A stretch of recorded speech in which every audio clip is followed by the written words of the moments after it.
శ్రీకృష్ణుడు రాధని ఎందుకు పెళ్లి చేసుకోలేదు? ఆ విషయాలన్నీ కూడా ఇప్పుడు మనం ఈ వీడియోలో తెలుసుకుందాం. శ్రీకృష్ణ అనే పేరు పలకగానే తప్పకుండా మన నోటి నుండి రాధ అనే పేరు వద్దు అనుకున్నా వస్తుంది. అంత గొప్ప ప్రేమికులైన రాధాకృష్ణులు ఎందుకు పెళ్లి చేసుకోలేదు? రాధాదేవి ఎలా మరణించారు? కృష్ణుడు మొదటిగా ఎప్పుడు ఏడ్చారు? కృష్ణుడు చివరిగా వేణువుని ఎప్పుడు వాయించారో మీకు తెలుసా? ఆ విషయాలన్నీ కూడా ఇప్పుడు మనం తెలుసుకుందాం.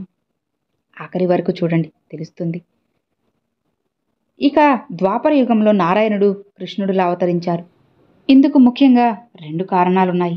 మొదటిది ప్రేమ గొప్పతనాన్ని వివరించడం కోసం, రెండవది చెడు మీద మంచి ఎప్పుడైనా గెలుస్తుంది అని నిరూపించడం కోసం. రాధ యమునా సమీపంలో రావల్ అనే గ్రామంలో విషభను మరియు కీర్తిని జన్మించింది.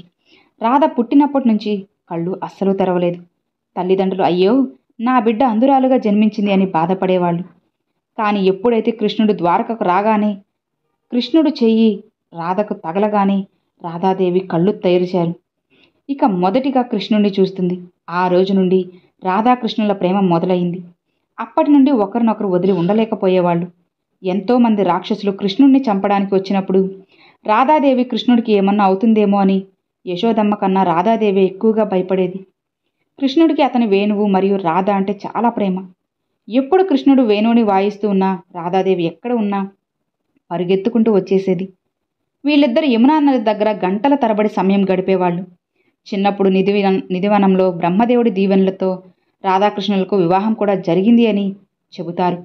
అలా సంవత్సరాలు సంతోషంగా గడుపుతారు. కానీ సమయం రానే వచ్చింది. కృష్ణుడు రాధని వదిలేసి కంసుణ్ణి సంహరించవలసిన సమయం అనేది రావడంతో కృష్ణుడు బృందావనంలో ఉన్న అందరికీ నేను వెళ్తున్నా అని చెబుతాడు. యశోదమ్మకి తెలుసు ఇక కృష్ణుడు కలవడానికి రాడు అని. కృష్ణుడు రాధ దగ్గరికి వెళ్ళి నేను వెళ్తున్నా అని అనగా అప్పుడు రాధ బోరున ఏడుస్తూ కన్నయ్య నేను నిన్ను వదిలి ఉండలేను అయ్యా అని బాధపడుతుంది. రాధ కృష్ణుడిని ఓదార్చడంతో నాకు నువ్వు 2 వాగ్దానాలు ఇవ్వాలి అని రాధ కృష్ణుడి దగ్గర మాట తీసుకుంటుంది. మొదటిది, నా హృదయంలో ఎప్పటికీ నేను మరణించేంత వరకు నువ్వే ఉండాలి. ఇక 2, నా మరణం సమయం వచ్చినప్పుడు నువ్వు నాకు దర్శనమిచ్చి వేణువుని వాయించాలి అని మాట తీసుకుంటుంది. అప్పుడు కృష్ణుడు బాధపడుతూ సరే అని మాట ఇస్తాడు. ఇక అలానే నువ్వు కూడా నాకు ఒక మాట ఇవ్వాలి అని అనగా చెప్పండి స్వామి, నేను ఏం చేయాలి? మీకోసం నేను ఏం చేయాలన్నా సిద్ధంగా ఉన్నానని బాధతో అడుగుతుంది. రాధా, నువ్వు నా వల్ల ఇక బాధపడకూడదు. నా కారణంగా నువ్వు ఒక్క కన్నీరు బొట్టు కూడా వదలకూడదు. నువ్వు సంతోషంగా ఉండాలి అని మాట తీసుకుంటాడు. చివరిగా ఇద్దరు బాధ మరియు ప్రేమతో కౌగిలించుకుని కృష్ణుడు మధురకు వెళ్ళిపోతారు. రాధ మాత్రం కృష్ణుడి కోసం జపిస్తూ బృందావనంలో ఉండిపోతుంది. ఆ తర్వాత రాధావర్జన చాలా తక్కువగా ఉంటుంది.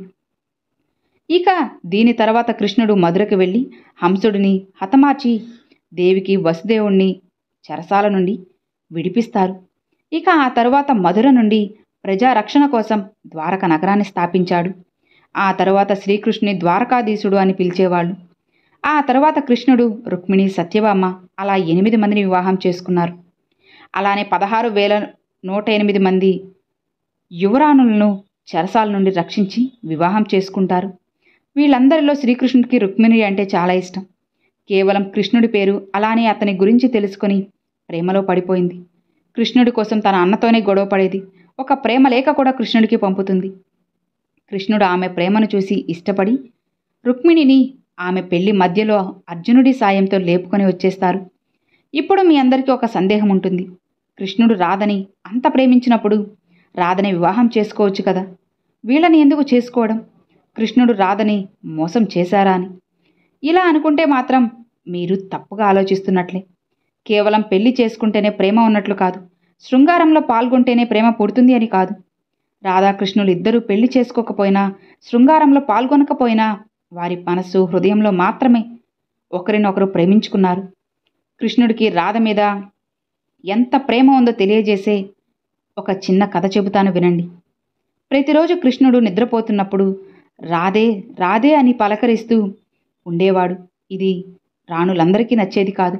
ఒకసారి రుక్మిణీదేవి, స్వామి, మేమందరం కూడా మిమ్మల్ని ఎంతో గొప్పగా ప్రేమిస్తున్నాం కదా, కానీ ఆ రాణిలో ఆ రాధలో అంత గొప్పగా ఏముంది? మీరు ఆమెను ఎందుకు గుర్తు చేసుకుంటున్నారు?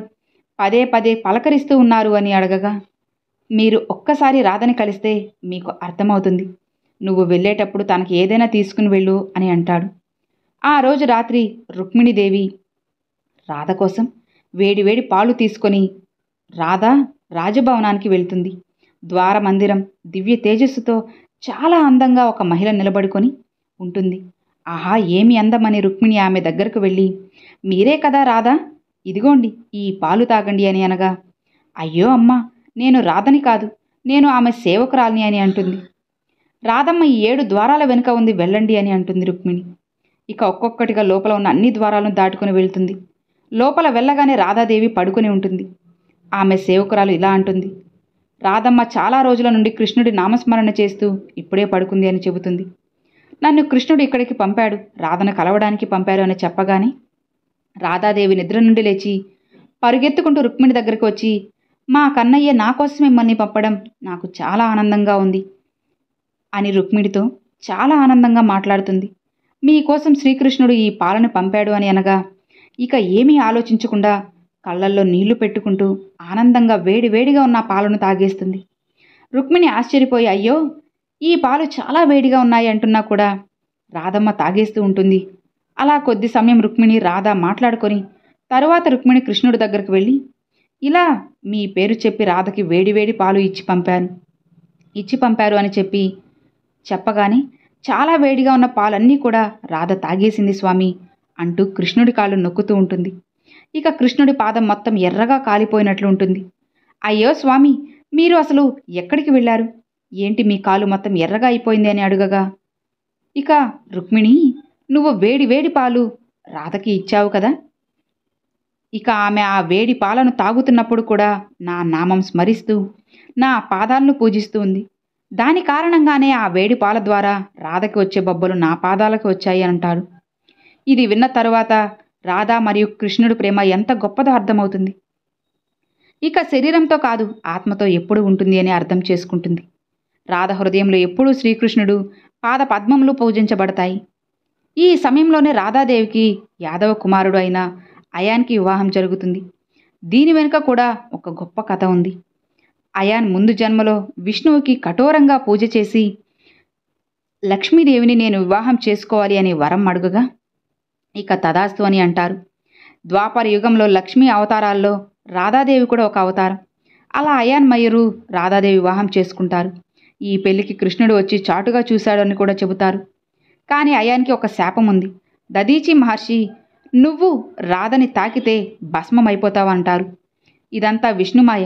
అందుకే పెళ్ళి అయినా కూడా రాధాదేవి కృష్ణుడి నామం జపిస్తూనే జీవితాన్ని గడిపేది. అలా కొన్ని సంవత్సరాల తర్వాత రాధ అన్ని పద్ధతులు పూర్తి చేసి ద్వారకలో కృష్ణుడి దగ్గరికి వస్తుంది. రాధ కృష్ణుడు తప్ప ఇంకెవ్వరూ గుర్తుపట్టలేరు.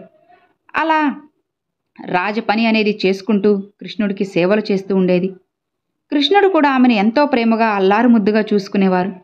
కానీ కురుక్షేత్ర సమయంలో కృష్ణుడు నిమజ్జనం అయిపోయి ఉండటంతో రాధ కృష్ణుడికి కూడా చెప్పకుండా ద్వారకని వదిలేసి వెళ్ళిపోతుంది. ఇక కొన్ని సంవత్సరాల తరువాత రాధ చివరి గడియలు మొదలయ్యాయి. అప్పుడు రాధ కృష్ణుడిని స్మరించి, కన్నయ్య సమయం వచ్చింది, ఇచ్చిన మాట గుర్తుంది కదా, రా అని స్మరిస్తుంది. వెంటనే కృష్ణుడు ఆమె ముందుకు వచ్చేస్తారు. ఆ పరిస్థితిలో ఉన్న రాధను చూసి కృష్ణుడు మొట్టమొదటిసారిగా ఏడుస్తారు. చెప్పు రాధా, నీ ఆఖరి కోరిక ఏంటో చెప్పు, నెరవేరుస్తాను అని అంటారు. అప్పుడు రాధమ్మ, నా చివరి క్షణాల్లో నా కోరిక ఏంటి అంటే, చిన్నప్పుడు మీరు వేణువుని పట్టుకొని వాయిస్తూ ఉండేవారు కదా, ఆ రూపాన్ని మళ్ళీ ఇప్పుడు దర్శించుకోవాలని ఉంది. అలానే మీరు వేణువుని కూడా నా కోసం ఒక్కసారి వాయించండి అని కోరుతుంది. కృష్ణుడు రాధని వదిలి వెళ్ళిపోయాక ఒక్కసారి కూడా మళ్ళీ వేణువుని వాయించలేదు. కానీ దాన్ని పక్కనే పెట్టుకునేవాడు. ఆ వేణువుని చూస్తే రాధని చూసినట్లే అని భావించేవాడు. ఇక రాధ చెప్పగానే వేణువుని తీసి ఇప్పటి వరకు ఏ మనిషి కూడా వినని మధురమైన రాగాన్ని వాయిస్తారు. ఇక ఆ రాగాన్ని వినగానే రాధ కళ్ళల్లో నీళ్లు వస్తాయి. ఆమె కళ్ళల్లో నీళ్లు చూసి కృష్ణుడి కళ్ళల్లో కూడా నీళ్లు వస్తాయి. అలా రాధ కృష్ణుడి కళ్ళలోకి చూస్తూ ఆయన చేతిలోనే మరణిస్తుంది. ఇక కృష్ణుడు ఎంతో బాధతో గట్టిగా ఏడుస్తూ తన వేణువుని ఇక అక్కడే విరిచేస్తాడు. రాధ మరణంతో పాటు కృష్ణుడు కూడా వేణువు నుండి శాశ్వతంగా విడిపోయాడు. ఎందుకంటే వేణువు మరియు రాధ అద్భుతమైన సంబంధం ఉంది. రాధ మరణం తర్వాత కృష్ణుడు జీవితాంతం వేణువునే కాదు, ఏ సంగీత వాయిద్యాన్ని కూడా తాకలేదు. ఇలా రాధాకృష్ణుల దేహాలు వేరైనప్పటికీ మాత్రం ఆత్మ అనేది ఎప్పుడూ కూడా ఒక్కటే. ఇది కదా అసలైన ప్రేమ అంటే. రాముడు మరియు సీత ప్రేమ అందరికీ తెలిసింది. కానీ రాధాకృష్ణుల ప్రేమ వెనుక ఉన్న ఈ కథలు చాలామందికి తెలియకపోవచ్చు. కాబట్టి ఈ వీడియో నచ్చితే ఒక చిన్న లైక్ చేయండి, మీ ఫ్రెండ్స్ అండ్ ఫ్యామిలీస్కి షేర్ చేయండి. ఫస్ట్గా మన ఛానల్ చూసారు సబ్స్క్రైబ్ చేసి సపోర్ట్ చేయండి ఫ్రెండ్స్. Thanks for watching. ఓం నమ శివాయ. శివాయ నమః. జై శ్రీకృష్ణ.